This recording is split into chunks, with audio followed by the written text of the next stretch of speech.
machiegni weche mag ohala jokene aluore kaunti Migori mondo piny owacho mondo teko maler clean energy mondo lek mar piny mangima mane oni oganda duto tiyo kod teko maler ka oromo higa ma 2030 ochop kare. George Juma nigi ler. Seche piny Kenya kod piny mamoko dhi nyime kod ng'wech mar neno ni koro oganda koro tiyo kod teko maler kata clean energy ka oromo higa ma 2030. Oganda ma oting'o jogo makelo rogo mag aluora wach ni teko maler pod ok yudre mayot ka nengo bende koro pod ni malo. Lipot mong'ere kaka Migori County Geospatial Plan mar kind higa mar 2020 kod higa mar 2030 yango ni maromo 71% mag oganda e kaunti ma Migori pod tiyo kod yien e tedo, ka maromo 17% bende tiyo kod makaa e tedo. Yore teko ariyogi gin mago matiyo kod lokruok mar kor lwasi.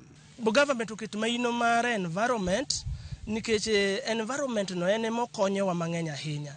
Koro na gombo ni government mondo ket maino gi kabisa kembni moyie konyo aluora. Moko jokedo ni aluora mawuok go mag awendo dhi nyime kod jiwo oganda mondo koro ti kod teko maler ka piny owacho bende gijiwo mondo koro kony e neno ni oganda oyudo teko maler mayot kendo jolo chenro mag pidho yien. Timotong' yien drought medore. Seche ma drought medore ka yien bende onge, erosion bende timore. Koro gigi kiduto kane wang'iyo kwa consider kaka jo Kenya monego rit Kenya.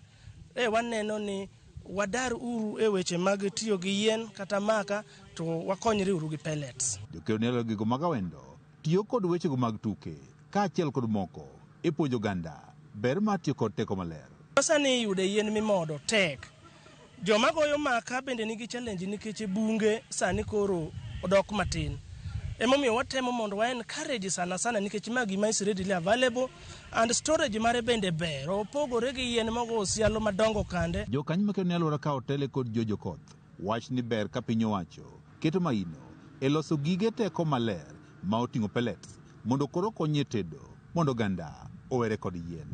En kuimoke mochako liel to liel ka gas be is more finer than kata gas, and marariyo gini is very cheap, 30 kilograms inyalo tiyogo kata for 1 month. Ber mare en ni ok ogol iro, kik giti kod jiko magolo iro chande mang'eny ahinya nikech iro no bende harmful ne ngima dhano. Giwacho ni pellets ben achiel kuom gigo magolo teko maler nyalo konyo duoko piny muya mar carbon ma itudo kod lokruok mar kor lwasi. Asebet katiyo gi panel kuom higa achiel mangima kendo en gi jiko ne mikete gi kako liel. Kinyiewo paked ni nyalo tiyo mana gi 50 bob kende. Nyalo chwako chae mited godo chiembi meiko machiegni. Inyalo chwako nyaka nyoyo nyaka oganda. Jaodo osetiyo kode kendo ng'e berne.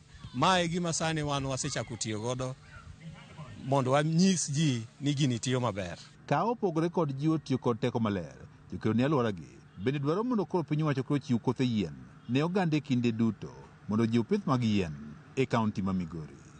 Wagombo ni sirikal bende omed miyo the community chances mag pidho yien, gi supply wa gi yien kendo gi promote wache mag pidho yien e gweng'. George Juma, Ramogi TV, Migori.